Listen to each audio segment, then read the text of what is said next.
네, 됐습니다. 네팔. 많은 분들이 네팔이 잘 모르시죠. 그래서 궁금함이 먼저 있습니다. 네팔 사람들은 팔이 4개인지 아니면 뭐 어떻게 되는지, 그래서 네팔인가, 아니면 네팔 말고 네팔이니까 자꾸 네팔이라고 하는지, 그런 궁금증들을 가지고 계시죠.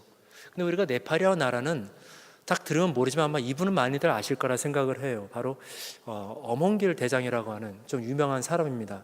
영화로도 이 사람의 그 이야기가 나왔었죠. 히말라야라고 하는 영화가 나왔었는데, 이 어몽길 대장은 우리나라에서는 2번째였고요. 그리고 세계에서는 9번째로 히말라야 산에 있는 14자라고 하는 것은 8,000m가 넘는 봉우리를 말합니다. 그래서 8,000m가 넘는 히말라야 14개 봉우리를 모두 완등한 사람으로 그렇게 기록이 되어 있습니다. 저 사람이 올라갔던 14개의 산들 가운데 12개가 바로 네팔에 있습니다. 아, 그러면 네팔이 어떤 나라구나, 산이 많은 나라구나, 아마 이렇게 이해를 하실 수 있을 것 같아요. 저기 여러분들이 어렸을 때 자주 보시던 세계 전도라고 하는 지도인데, 여기에 LA가 있습니다. 그리고 네팔은 저렇게 비행기를 타고 저기까지 이렇게 쭉 날아가면 되는데, 직항으로만 한국에서 네팔, 저기 LA에서 한국까지 14시간, 여기서 가는 걸로 따지면, 그리고 한국에서 네팔까지 7시간, 그래서 도합 비행기만 21시간 정도 걸리는 그런 거리에 있습니다. 그렇게 멀진 않은 것 같아요. 미국에 공부를 하러 오고 가면서 태평양을 몇 번 오고 가다 보니까 처음에 태평양 건널 때는 참 부푼 마음을 안고 건너왔던 것 같은데, 이제는 태평양이 저 옆에 있는 한강 건너는 것처럼 그렇게 느껴지기도 합니다. 이 말씀을 드리는 이유는 여러분들에게 네팔이 결코 멀리 있지 않다는 것을 말씀드리고 싶어서 그래요. 그렇게 여러분들이 언제든지 원하시면 오실 수 있는 거리에 네팔이 있다는 것을 말씀드리는 겁니다.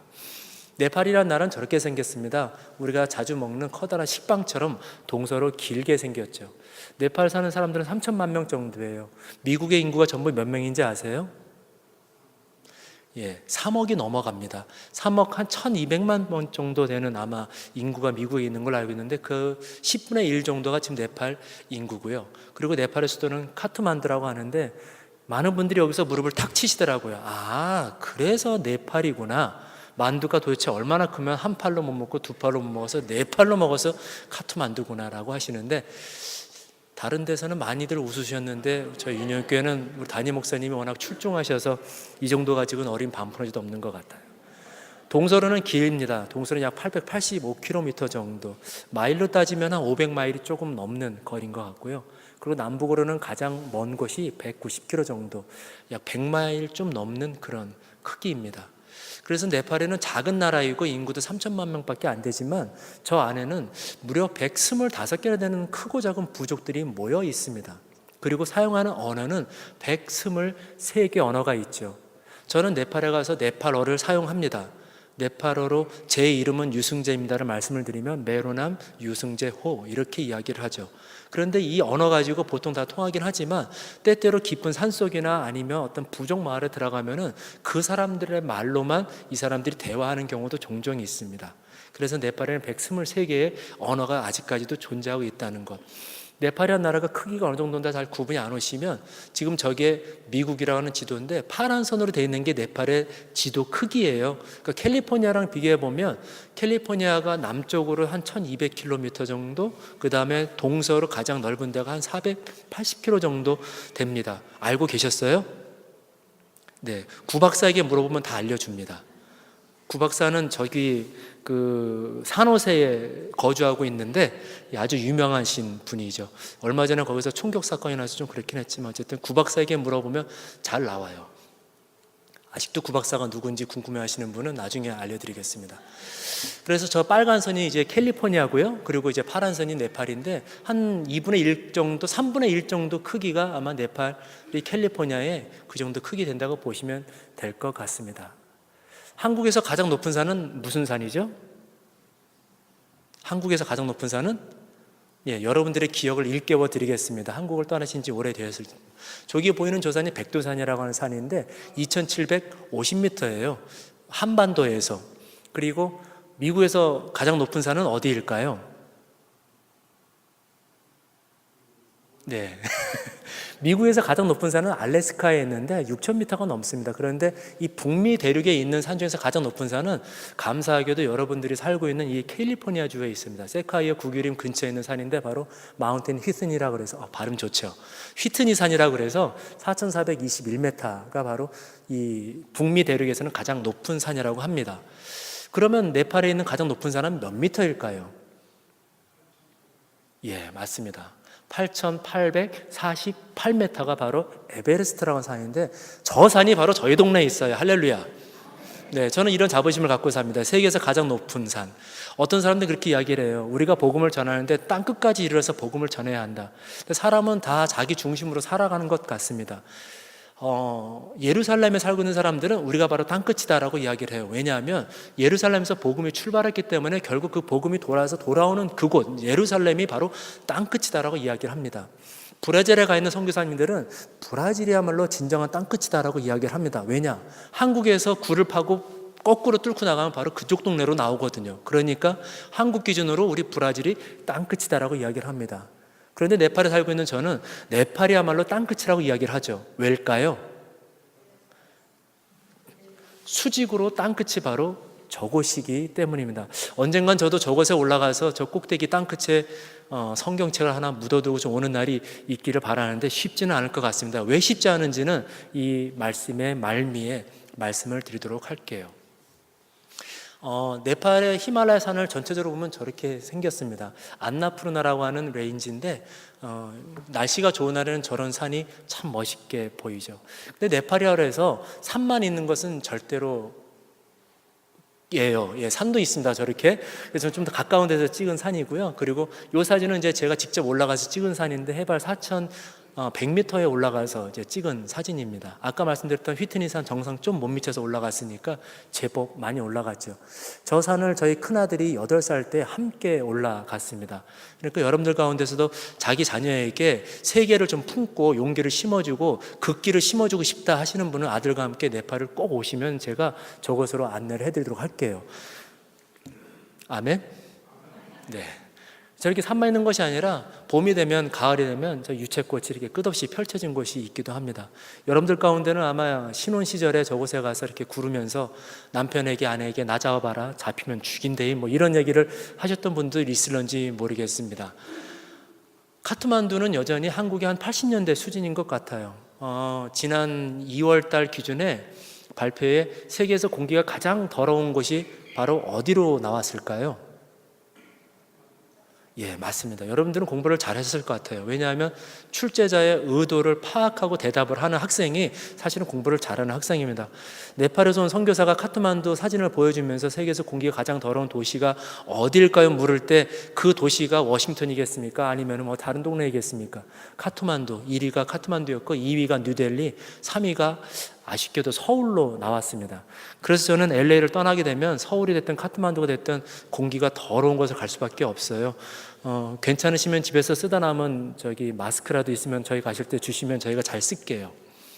국민 소득은 약 $750 정도인데 1년에 버는 금액이 저 정도라는 겁니다. 그러니까 한 달에 한 사람이 약 60불 정도 되는 수입을 가지고 살아가죠. 물론 더 많이 버는 사람도 있고 저보다 우리 한국 사람들보다 외국 사람들보다 더 좋은 집, 더 좋은 차를 끄는 사람들도 있습니다. 빈부의 격차가 심하다는 이야기예요. 이 아이들은 저희가 우리 목회자들과 함께 전도여행을 떠났을 때 카트만두에서 한 3일길이 걸리는 곳에 가서 이제 만났던 아이들입니다. 그 아이들인데 보시면은 사진이 선명하진 않은 것 같은데 아이들의 모습이 많이 좀 옛날스러워 보이죠. 그 네팔은 저렇게 현대와 과거 그리고 문명과 또 개발되지 않은 것이 함께 공존하고 있는 나라가 바로 네팔입니다. 저희 잘 아는 목회자들도 페이스북이라는 걸 하고 있는데 이 페이스북을 하면서 서로 밭을 갈면서 쟁기를 걸어서 밭을 갈면서 그 사진을 페이스북에 올리고 좋아요를 눌러주세요라고 이렇게 메시지를 올립니다. 그것만 보더라도 네팔이 지금 어떠한 상황이 있는지 아마 여러분들이 잘 이해하실 수 있을 거라고 생각을 해요. 자, 여기까지가 제가 간략하게 소개해드렸던 네팔입니다. 오늘 우리가 읽었던 본문은요, 지금의 그리스 아테네라고 하는 그곳과 동일한 아덴이라고 불리는 도시에 있었던 일들을 이야기해주고 있습니다. 사도 바울은요, 사도행전 13장 14장까지의 첫 번째 전도여행, 그리고 15장 36절에서 18장 22절까지 이어지는 두 번째 전도여행, 그리고 18장 23절에서부터 20장 38절까지 이어지는 이 세 번의 전도여행을 약 12년간에 걸쳐서 하면서 이방인의 사도라 불리움을 그렇게 받고 곳곳에 교회를 세우고 제자들을 세웠습니다. 이번 여행은 두 번째 전도여행이었는데요, 바로 디모데와 실라와 함께 했던 여행이었었죠. 데살로니가에서 베라를 거쳐, 그 앞에 이야기는 생략을 하도록 할게요. 데살로니가를 거쳐 베라에 도착을 했는데 그곳에서 아마 되게 지쳐 있었을 것 같아요. 왜냐하면 데살로니가에서 말씀을 전하는데 바울을 잡아서 핍박하려고 하는 사람들이 많았거든요. 그래서 그 사람들을 피해서 베레아까지 왔는데 그 사람들이 바울을 잡기 위해서 베레아까지 쫓아왔습니다. 그래서 그곳에서 야손과 그의 무리들의 도움으로 가지고 베레아로 피하고 그곳에 또다시 돕는 사람들의 그 도움으로 이제는 아덴까지 배를 타고 건너오게 되었습니다. 물론 그 과정에 이제 함께 동행했던 실라와 디모데는 이제 베레아에 남겨두고 바울 홀로 아덴에 이제 도착을 하게 된 것이지요. 이렇게 바울 혼자 지쳐있는 몸으로 아덴에 왔을 때 우리가 한번 바울의 심정을 좀 생각해 보았으면 좋겠습니다. 복음을 전하는 일념으로 곳곳을 찾아다니며 복음을 전했던 그 바울, 그런데 핍박으로 말미암아서 목숨의 생명의 유혹을 가지고 도망치듯 쫓겨왔던 그 도시가 바로 아덴이었는데 그 아덴의 상황이 어땠냐면요, 아주 낯설었어요. 왜냐하면 바로 그것이 우상이 가득한 그런 도시였다는 것이었습니다. 이곳에서 바울은 바로 종교심이 많았던 아덴 사람들을 만나게 되는데, 지금 파워포인트에 나와 있는 저희 16절의 말씀이에요. 우리가 오늘 읽진 않았지만 17장 16절에 나와 있는 말씀입니다. 바울이 아덴에서 그들을 기다리다가 누구죠? 실라와 디모데가 이제 베레아에서 오기를 기다리고 있는데, 이렇게 보니까 그 성에 우상이 가득한 겁니다. 우상이 가득해서 그 마음 가운데 바울이 격분하였다 그랬어요. 마음에 분노가 나왔다고 그랬습니다. 그 당시에 주석에 따르면은 이 아덴에 있었던 우상의 숫자는, 신의 숫자는 약 3만 개 정도였다고 그래요. 근데 이 가운데 주로 아덴 사람들이 섬기던 신은 한 12개의 신이었습니다. 우리가 어려서부터 책이나 아니면 만화책을 보면서 많이 들어왔던 신들의 이름이죠. 뭐 주피터라든지 제우스, 아프로디테, 그리고 뭐 포세이돈, 이런 신들이 다 바로 그때 당시 사람들이 많이 섬기고 있던 아덴의 신들이었습니다. 그런데 이 사람들은 그런 3만 개의 신 혹은 12개의 주된 신 말고도 보니까요, 너희가 위하는 것들을 보다가 알지 못하는 신에게라고 새긴 단도 내가 보았다라고 바울이 이제 아덴 사람들에게 이야기를 하고 있습니다. 알지 못하는 신에게, 과연 이것이 무엇을 의미할까요? 수없이 많은 우상들에게 우리가 제사를 하고 있지만 혹시나 내가 빼놓고 제사하지 못한 신이 있어서 그 신이 나를 해할까, 혹은 내가 어떤 어려움에 빠지면 그 제사하지 못한 신 때문은 아닐까라는 염려로 이들은 알지 못하는 신에게라고 만든 단을 세워두고 그곳에 제사를 드리며, 그런 사람들이 바로 아덴 사람들이었어요. 그런데 이 신만 놓고 보면은 네팔 사람들이 섬기는 신도 아마 이들에 비해서는 결코 뒤지지는 않을 것 같습니다. 네팔은 힌두교를 믿는 나라입니다. 힌두교는 우리가 알고 있는 것처럼 무엇을 신으로 삼는 나라죠? 네, 소. 근데 소만 믿어요라고 하면, 소만 섬겨요라고 하면 그것은 조금 틀린 대답일 수 있어요. 왜냐하면 네팔 사람들은 소도 신으로 섬기는 나라예요. 그 외에 3억 3천만 개의 신이 바로 힌두교 안에 존재하고 있습니다. 그리고 이 사람들을 가장 묶어놓는 문화적인 장벽 중에 하나는 바로 카스트 제도라고 하는 사람을 계급으로 나누는 그런 제도이지요. 이 힌두교는 3억 3천만 개의 신이 의미하는 것처럼 모든 것을 다 받아들이는 그런 종교입니다. 너도 신, 너도 신, 내가 믿는 신도 신. 그래서 모든 것이 다 신이 될 수 있는 종교가 바로 이 힌두교라고 하는 종교죠. 그 네팔 사람들이 상당히 열려져 있습니다. 우리 한국 사람들은 제가 한국에서도 경험했던 거지만 조금은 폐쇄적이에요. 낯선 사람을 만나거나 외국 사람 만나면 조금은 이렇게 폐쇄적으로 대하기도 하죠. 그런데 네팔 사람들은 그에 비해서 상당히 열려져 있습니다. 아마 그것이 어떤 이런 종교적인 영향도 있지 않을까 싶어요. 그리고 이 힌두교에서는 바로 불교, 부처의 고향이 어디인지 아세요? 예, 맞습니다. 룸비니예요. 그리고 이 룸비니는 어디에 있을까요? 맞습니다. 제가 네팔 선교사인데 워싱턴 DC가 어딨냐고 제가 묻겠습니까? 아니면은 룸비니가 많은 사람들이 인도에 있다라고 이렇게 생각하고 계시는데, 저는 이 룸비니가 비록 부처의 고향이긴 하지만 세계의 아주 유명한 유적지 중에 하나로 네팔에 있다는 것이 저는 참 상당히 자랑스러운 일이라고 생각을 하고 있습니다. 불교 부처의 고향 바로 룸비니도 네팔에 있어요. 저기 보이는 제대로 빨갛게 찍혔나요? 요 밑에 있는 네모다란 건물이 바로 부처가 태어난 왕궁터에다 건물을 만들어 놓은 건데, 저기서 그 고타마 시타르타, 부처의 이름이죠. 그 태어날 때 흔적과 그리고 그 부처가 동쪽으로 7걸음을 걸어간 다음에 8글자를 외쳤죠. 천상천하 유아독존. 물론 이것은 한글이기 때문에 8글자니까 이 사람의 말로 외쳤다고 한다면은 잘 모르겠습니다. 어쨌든 천상천하 유아독존이라는 것을 외쳤다 그러는데 그 7발짝 걸은 때까지 이렇게 표시를 남겨 놓았더라고요. 여러분들이 네팔에 방문하시게 되면 에베레스트도 올라가실 수 있고, 그리고 저것도 아마 방문해 보실 수 있는 기회가 있지 않을까 싶습니다. 저는 절대로 네팔 관광청에서 나온 사람이 아닙니다. 이슬람은요, 유일신을 믿는 종교가 이슬람이에요. 그래서 이슬람의 사람들에게 예수님이 신이다, 예수님이 하나님이다라고 이야기를 하면 곧 그들에게 있어서는 극렬한 반대에 부딪히게 됩니다. 그런데 힌두교 사람들에게 있어서 우리 하나님은 삼위일체 하나님이다라고 이야기하면 이 사람들은 어느 정도 긍정을 합니다. 그 이유가 무엇이냐면요, 힌두교의 그 3억 3천만 개의 신들 가운데서도 이 사람들이 주로 믿고 있는 주된 신이 있는데 바로 삼신을 믿어요. 삼신이라는 것은 첫째로 저렇게 브라흐마라고 하는 신, 이 신은 세계를 창조한 신이라고 네팔 사람들이 믿고 있습니다. 그리고 두 번째 신은 비시누라고 하는 신인데 창조된 세계를 유지하는 신이 바로 저 비시누라고 그래요. 몇 년 됐을까요? 아마 아바타라고 하는 영화를 여러분들이 보신 분이나 그것이 이렇게 극장에서 개봉되었던 것을 기억하신 분들이 있을 겁니다. 아바타라는 것이 무슨 의미를 갖고 계신지 혹시 아십니까? 아바타라고 하는 의미는 바로 저 비시누라고 하는 신이 이 세계를 지키기 위해서 저 신이 9번의 다른 모습으로 환생하여서 이 지구를 위기에서 구해줬다고 하는 이야기에서 그 아바타라고 하는 단어가 나왔습니다. 곧 환생이라고 하는 뜻이죠.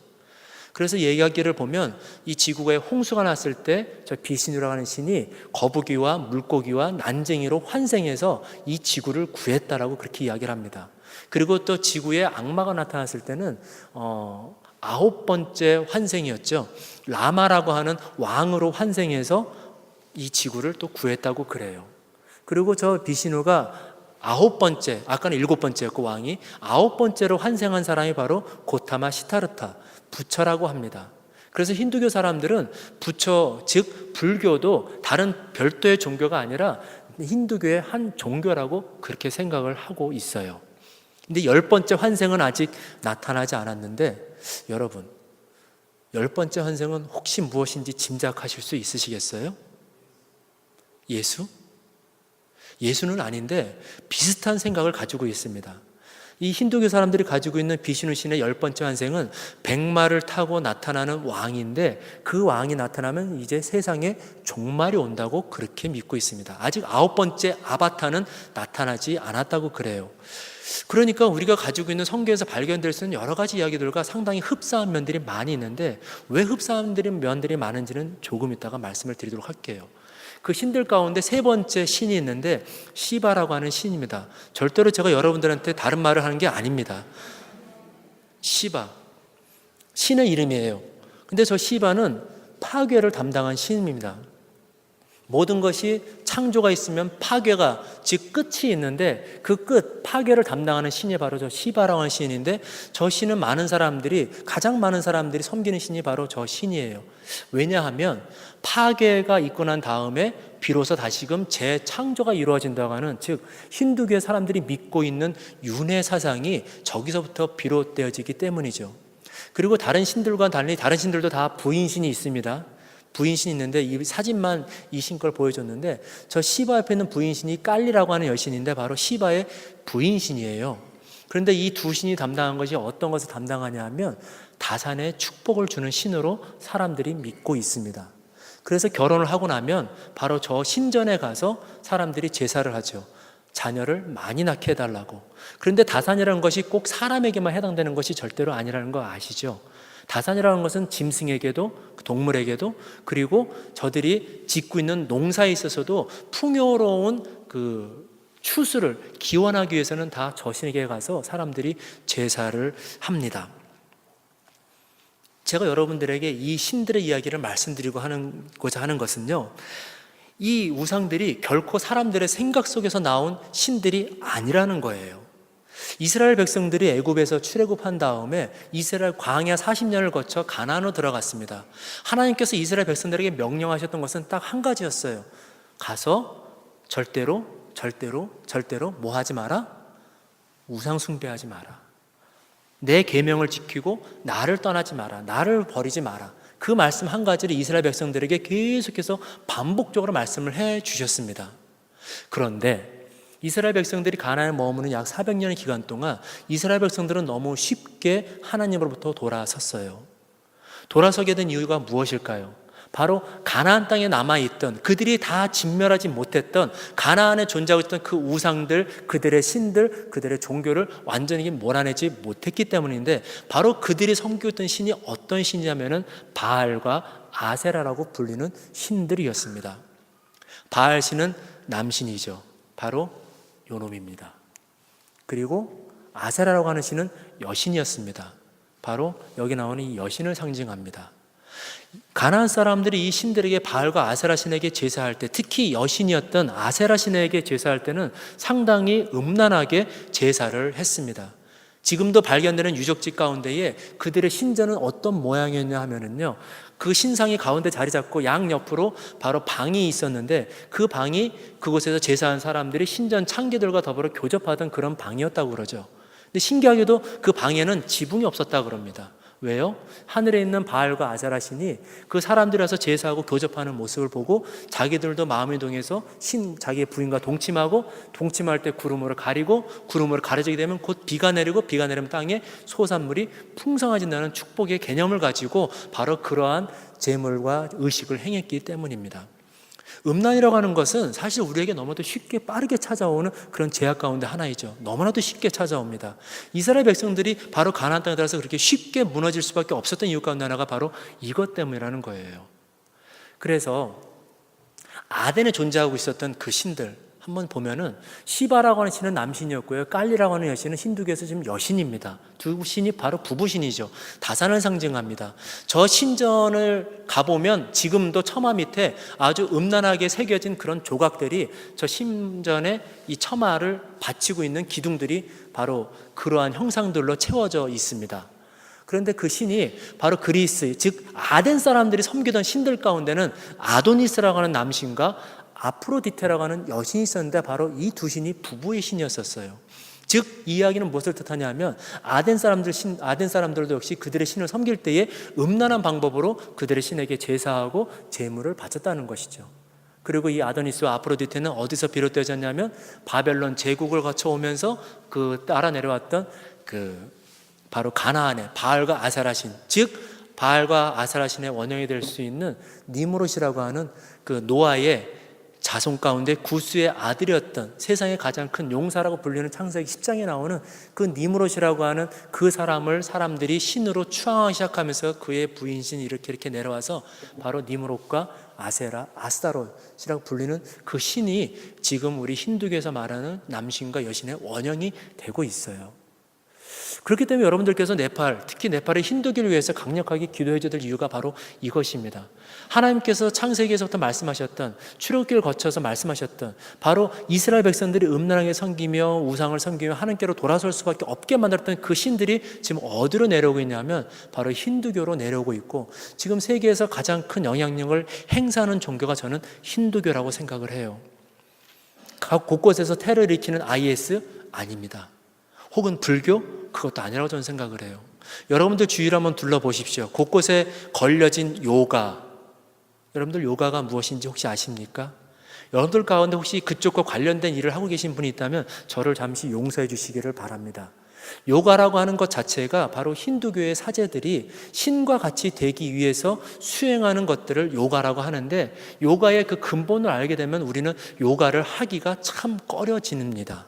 왜냐하면 요가는 아트마라고 불리는 우리 사람의 영혼과 브라흐마라고 불리는, 아까 보여드린 그 신이죠, 브라흐마라고 불리는 어떤 절대적인 존재하고의 합의를 위해서 합체를 위해서 수행하는 것이 바로 요가인 거예요.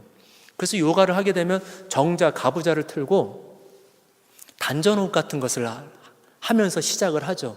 우리가 흔히 말하는 호흡, 그러니까 단전호흡이라고 그래야 되나요? 그 요가를 시작할 땐 그 호흡을 하는 것은 그들에게 있어서 바로 우리의 배꼽 아래에 자리 잡고 있는 쿤달리니라고 하는 뱀의 기운을 깨우는 것으로부터 시작을 하게 된다고 그래요. 이것은 제가 말씀드리는 게 아니라 요가 학회 홈페이지에 들어가면 그들이 요가를 설명하면서 나오는 바로 첫 번째 문장이 그거입니다. 우리가 신과의 합의를 위해서 우리 몸에 있는 쿤달리라고 하는 이 기운을 깨우는 것으로부터 요가는 시작된다라고 이렇게 이야기를 해요. 그런데 그 요가가 무엇의 모습을 쓰고 문화의 모습을 쓰고 혹은 건강 혹은 이런 어떤 문화적인 활동, 이런 탈들을 쓰고 다 우리 가운데 아주 깊숙이 들어와 있는 거죠.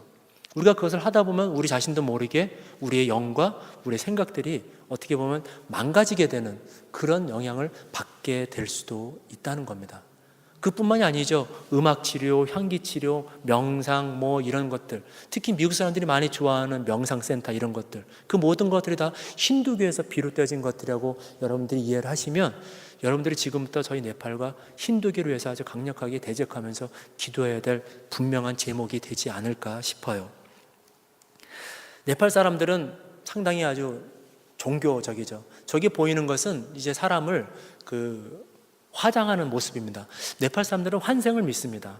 사람이 죽으면 다시 태어난다고 그래요. 얼마 전에 개봉됐던 신과 함께라는 영화를 보면 그런 장면이 나오죠.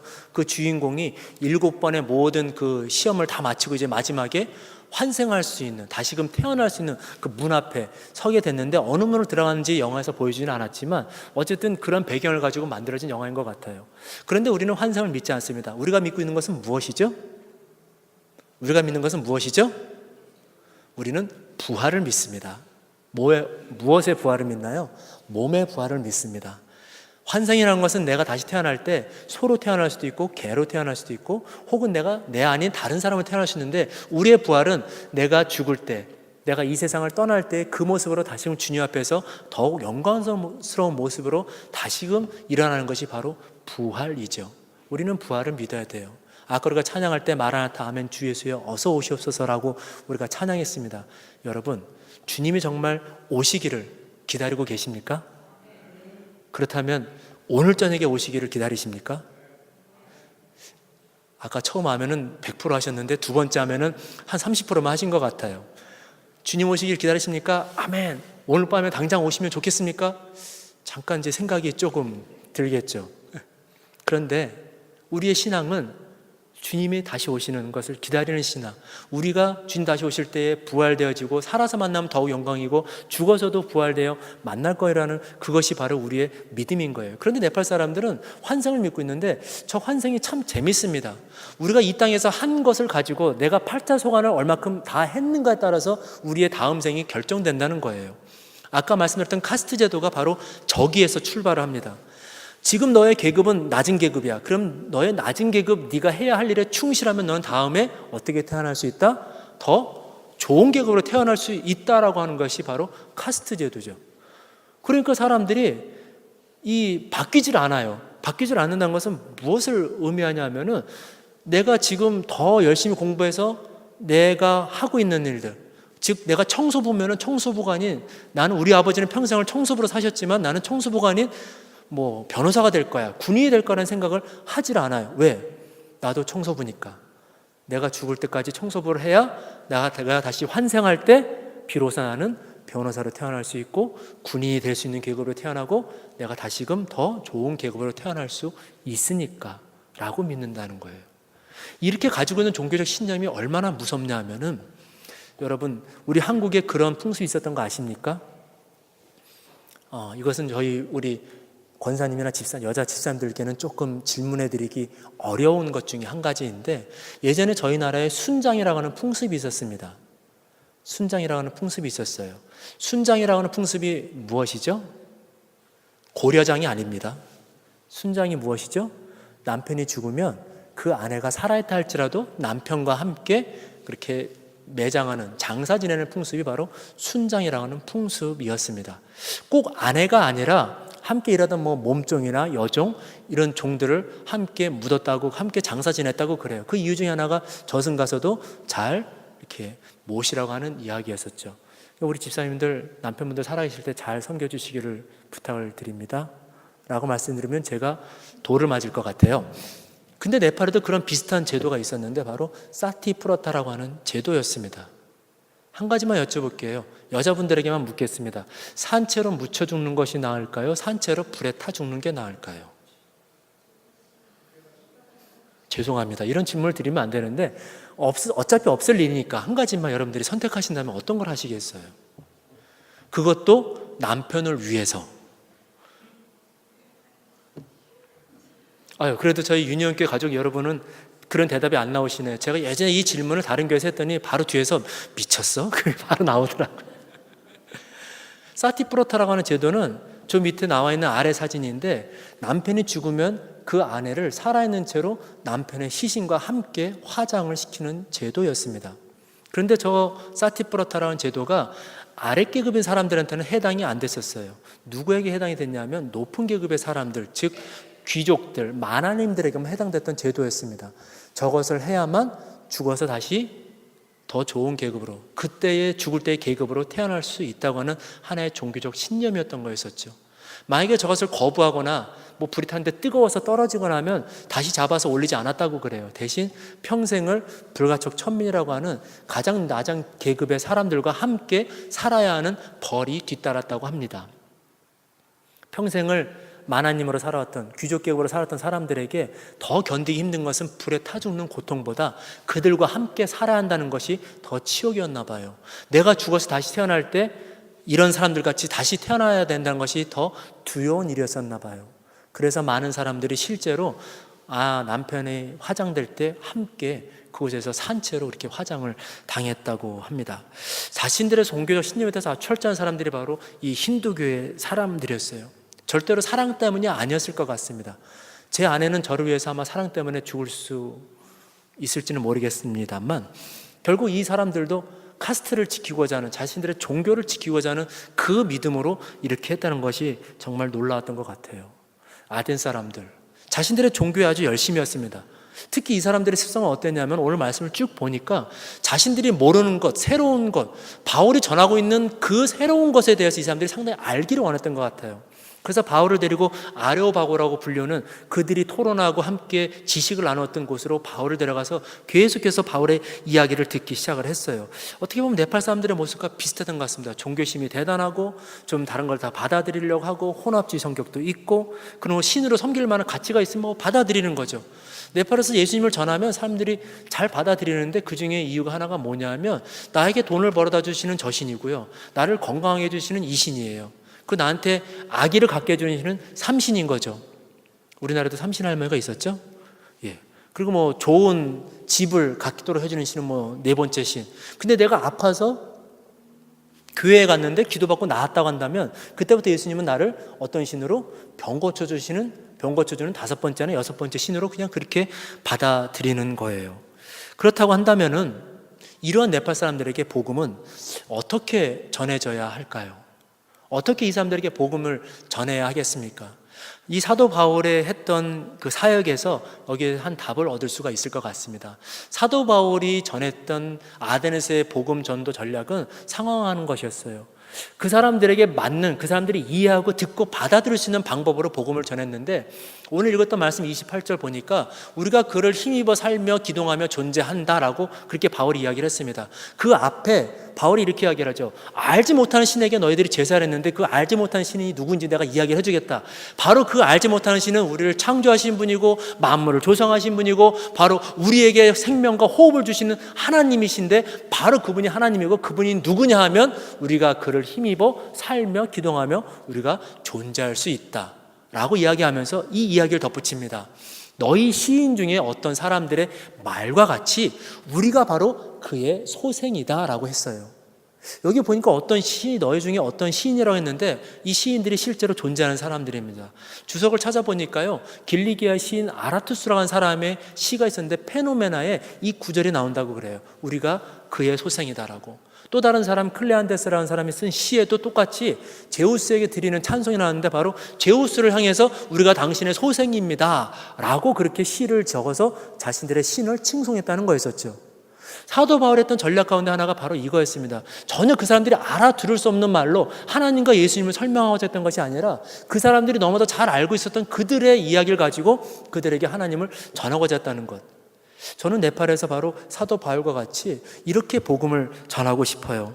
네팔은 종교의 자유가 없는 나라입니다. 전도의 자유가 없는 나라였어요. 그럼에도 불구하고 교회가 많이 세워졌죠.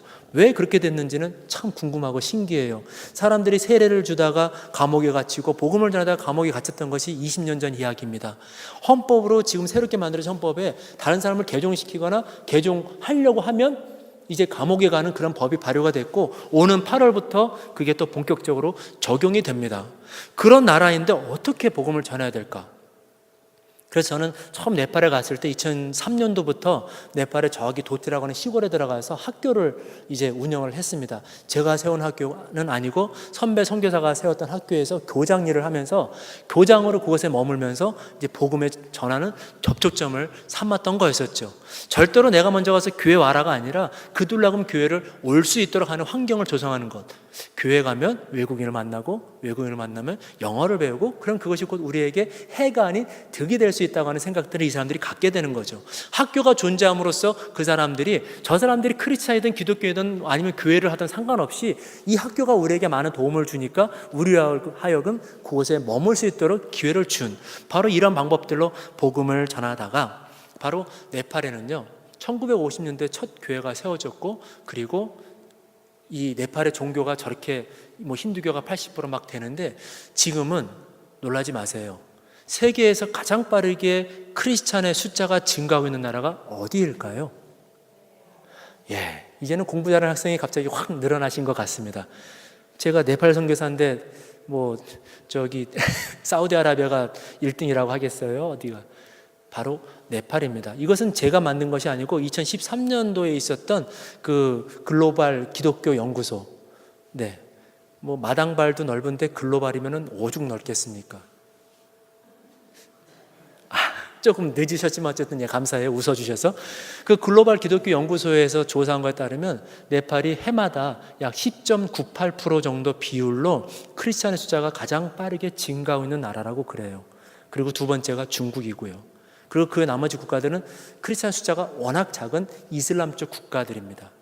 이것만 보아도 지금 네팔이 얼마나 성령님이 역사하시는지 우리가 알 수 있을 것 같아요. 그런데 아까 말씀드린 2015년부터 2018년 올해죠. 올 8월부터 본격적으로 그 새로 정해진 법, 이제는 그전부터 그 법이 있었지만 나라가 바뀌면서도 불구하고 새로운 헌법이 만들어졌는데 그 새로운 헌법에도 똑같이 복음을 전하면 다른 사람을 개종시키면 5년 이하의 징역이나 500불 이하의 벌금과 그리고 외국인은 징역과 벌금을 내고 추방되는 그런 법이 이제 8월부터 본격적으로 시행을 하게 된다고 그럽니다. 어떻게 하면 좋을까요? 이 문제를 가지고 저 네팔 목회자로도 많은 이야기를 나눴습니다. 네팔 교회도 이 문제에 대해서 많이 고민을 하고 있어요. 지금까지 우리가 하나님 은혜로 이렇게 세계에서 가장 빠르게 기독교가 성장한 나라로 그렇게 성장해 왔는데 이제야말로 핍박이 오는 것인가? 이제야말로 어떤 어려움이 오는 것인가? 그런데 저희는 감사합니다. 사실 사탄이요 핍박을 할 필요가 없으면 건드리지를 않아요. 나의 경쟁상도로 느껴지지 않으면 거들떠도 보지 않습니다. 이것은 즉 우리 네팔에서 크리스찬들이 우리 교회가 네팔 교회가 바로 사단에게 혹은 힌두교에게 엄청난 지금 하나의 영향 혹은 적대 세력으로 그렇게 성장하고 있는 것을 느꼈기 때문에 네팔 정부도 저희에게 교회에게 바로 이러한 이제 핍박을 시작하는 것이라고 저희는 믿고 있습니다. 필요가 없다면 하질 않겠죠. 인도에서 사역했던 스탠리 존스라고 하는 선교사님이 있었습니다. 1900년대 초에 사역을 하셨었는데 그분이 인도 유명한 수상도 했었죠. 마하트마 간디에게 이렇게 물어보았다고 그래요. 인도에서 기독교가 삶의 일부처럼 자연스러워지는 날이 오려면 어떻게 해야 되는가? 라고 질문했을 때 힌두교 신자였던 간디가 이 선교사님에게 대답했던 4가지 대답이 있었는데 그 중에 한 가지가 뭐냐 하면 기독교인들은 다른 무엇보다도 예수님이 가르쳐 주신 대로 살고자 노력하면 됩니다 라는 대답을 줬다고 그래요. 저는 여기에 바로 우리가 지금 해야 될 이 복음을 어떻게 전해야 될 것인가, 어떻게 살아야 될 것인가에 대한 대답이 바로 여기에 담겨져 있다고 그래요. 우상이 가득했던 아덴, 알지 못하는 신에게까지 제사했던 그 아덴 사람들, 바울은 그가 가는 곳마다 교회를 세웠죠. 제자들을 만들었습니다. 그런데 이 아덴에서는 교회를 세우지 못했어요. 그가 얻었던 회심자도 디아누시오하고 다마리아라는 여자, 그리고 몇몇의 사람들만 빼고는 이 아덴에서 교회를 세우지 못하고 그냥 고린도로 떠나갔습니다. 어떻게 보면 실패인 것만 같이 보이겠죠. 그런데 결코 실패가 아니었습니다. 바울이 아덴을 거쳐서 고린도로 간 다음에 브리스길라와 아굴라보를 만나는데, 이 아덴을 거쳐 나갔던 고린도에서 그는 어떻게 하면 사람을 세우고 어떻게 하면 교회가 아닌, 물론 그 뒤에도 교회를 세우긴 했지만 사람을 세우는 것에 대한 것을 깨닫고 브리스길라와 아굴라를 그의 동역자를 세워서 나중에 예배소 교회를, 그리고 아볼로라고 하는 정말로 귀한 주의 일꾼을 세우는 그 과정까지 인도할 수가 있었기 때문입니다. 네팔 교회의 부흥은 지금 그렇게 이루어져야 돼요. 네팔은 저는 성결교단에서 사역을 하고 있습니다. 네팔 성결교회가 지금 약 300여 개 교회, 한 250개 교회, 한 50개 교회는 가정교회에서 전부 한 300개 교회 되는데, 1991년도에 첫 교회가 세워지고 지금 약 26년이 지났죠. 26년 지난 동안 300개 정도 되는 그런 교단으로 성장을 했습니다. 이렇게 성장할 수 있었던 것 중에 하나는 바로 네팔에서 사역하는 목사님들이었었죠. 네팔에서 사역하는 현지 사역자들이었습니다. 선교사가 와서 복음을 전하면 얼마나 전할까요? 저는 한 명에게 전하면 한 명의 복음을 들을 뿐이지만, 내가 여기서 5명을 모아놓고 복음을 전하고 그 5명이 흩어져서 또 다른 5명에게 복음을 전하게 되면 저 한 사람을 통해서 순식간에 25명, 100명의 사람들이 복음을 들을 수 있는 그런 열매가 맺혀지게 돼요. 네팔 사람들은 많이 배우질 못했습니다. 문맹률이 되게 높아요. 43%나 되죠. 그러다 보니까 목사님들도 사역자들도 신학 공부를 제대로 하지 못하고 사역을 하는 경우가 많이 있는데, 제가 지금 네팔에서 하는 사역이 바로 이분들을 하는 대상으로 하는 사역입니다. 그래서 신학교도 가지 못하고 학력도 낮고 또 많이 배우진 목사님들과 함께 이미 현장에서 복음을 전하고 있고 현장에서 교회를 목회하고 있는 분들을 함께 불러서 모아서 기도하고 함께 성경을 가르치고 그리고 함께 말씀을 나누는 거예요.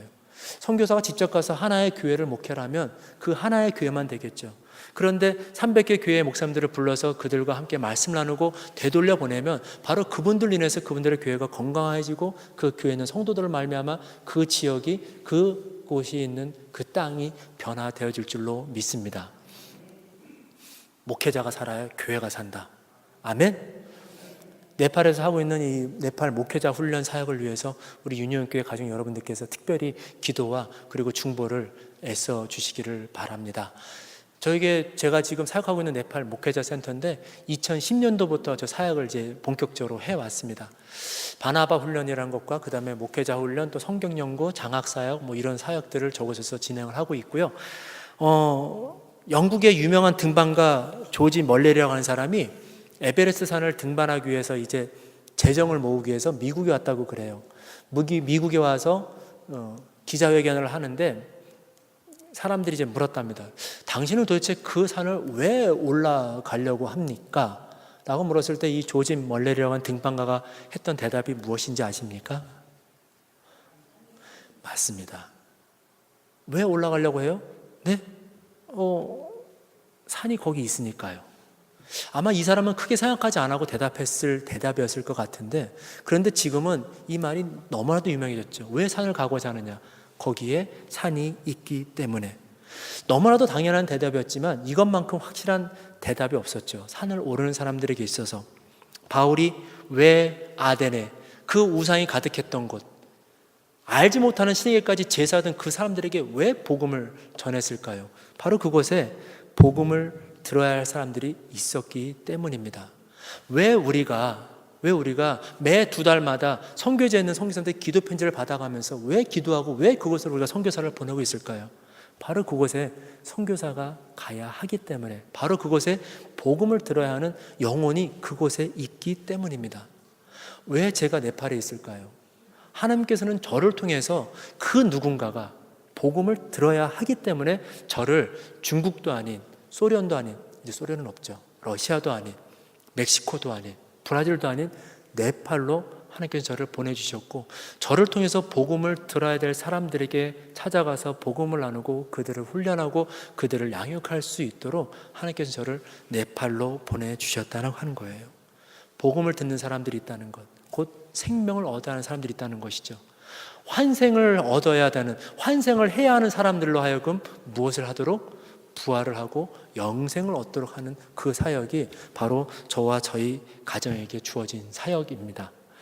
사람들은 명예를 얻기 위해서 저 산을 올라가요. 히말라야를 올라가기 위해서는 최소 5명을 기준으로 잡았을 때 2억 원 정도의 재정이 들어갑니다. 근데 5명만 가지고는 안 되니까 저기에 뭐 포터들이며 뭐 이렇게 막 추가를 하다 보면 돈이 막 더 올라가겠죠? 그리고 오랜 기간 동안 준비를 해야 됩니다. 바로 못 올라가요. 헬리콥터 타고 이렇게 5,000m에 딱 내리면은 바로 이 고산병이 와서 사람이 죽을 수도 있기 때문에 밑에서부터 차근차근 적응하면서 올라가는 시간도 걸립니다. 왜 올라갈까요? 돈 버리고 목숨 걸고 금방 내려올 걸 왜 올라갈까요? 그것이 저들에게 있어서는 가장 중요한 목적이기 때문이죠. 우리는 그렇다고 한다면 저 산을 오르는 것보다 더 중요한 복음을, 생명을 얻기 위해서 우리는 무엇을 드릴 수 있을까요? 여러분들은 그 생명을 얻는 그 일에 여러분들의 무엇을 드릴 수 있으십니까? 3억 3천만 개의 신들 속에서 여전히 하나님을 알지 못하고 더듬어서 찾아가고 있는 저희 네팔 영혼들을 위해서 함께 기도로 모아주시기를 바랍니다. 우리 네팔 사람들에게 예수님이, 하나님이 수없이 많은 신들 가운데 몇 번째 신이 아닌 바로 우리에게 생명을 주시는, 환생이 아닌 영생을 주시는 유일한 하나님이라는 것을 믿고 그날이 속히 올 수 있도록 기도해 주시기를 바랍니다. 그래서 이 일을 위해서 현장에서 사역하고 있는 우리 네팔의 목사님들, 특별히 제가 함께 사역하는 저희 네팔 성결교회 교단 목회자뿐만 아니라 저희 네팔 목회자 센터로 훈련을 받기 위해서 찾아오는 모든 목사님들, 그분들을 통해서 또 다른 브리스길라와 아굴라, 아볼로가 세워져서 그들을 통해 네팔 교회가 건강해지고 네팔 전역에, 비록 개종금지법이라고 하는 법 때문에 어떻게 복음을 전해야 할지, 어떻게 사역을 해야 할지 고민되는 가운데 있지만 그 가운데서도 멈추지 않고 네팔 교회가 계속해서 부흥하고 성장해 갈 수 있도록 우리 사랑하는 유형 가족 여러분들께서 함께 기도해 주시기를 바랍니다. 네팔이 하나님을 만나는 그날까지 우리의 기도는 멈춰서는 안 될 것 같습니다. 네팔뿐만 아니라 우리가 기도하고 있는 모든 땅에 복음의 깃발이 온전히 세워지는 그날까지 우리가 함께 기도하고요. 특별히 저희 가정을 위해서 기도해 주실 때 저 앞에 있는 기도의 제목들을 가지고 함께 기도해 주시기를 바랍니다. 덧붙이자면 제가 지난 화요일 날 다리를 다쳤는데 아킬레스건이 이렇게 완전히 파열됐다고 그래요. 그래서 이제 다시 꼬매는 수술을 이제 해야 하는데 제가 다음 주에 다른 곳으로 예정된 집회 인도차 가야 되는 것 때문에 좀 수술을 못하고 다녀와서 하는 걸로 이제 오늘 최종 결정을 그렇게 내렸습니다. 염려되는 것 중에 하나는 이 파열된 상태로 오래 있으면 그 상처가 아물면서 이렇게 나중에 잘라내고 다시 이어야 되는데 그 간격이 넓어지면 넓어질수록 수술이 더 힘들고 어려워진다고 선생님이 말씀을 하시네요. 수술을 뒤로 미룬 이유는 딱 한 가지입니다. 미리 약속되었던 그 집회를 포기할 수 없어서. 오늘 이 단에 선 것도 사실은 그거죠. 미리 약속되어진 것을 포기할 수 없고 미룰 수가 없어서. 그렇기 때문에 그 집회를 위해서 미뤄놓은 수술인 만큼 나머지 모든 부분들은 하나님께서 책임져 주시고 그리고 모든 것들이 잘 진행될 수 있도록 덧붙여서 한 가지 더 기도해 주시면 감사하겠습니다.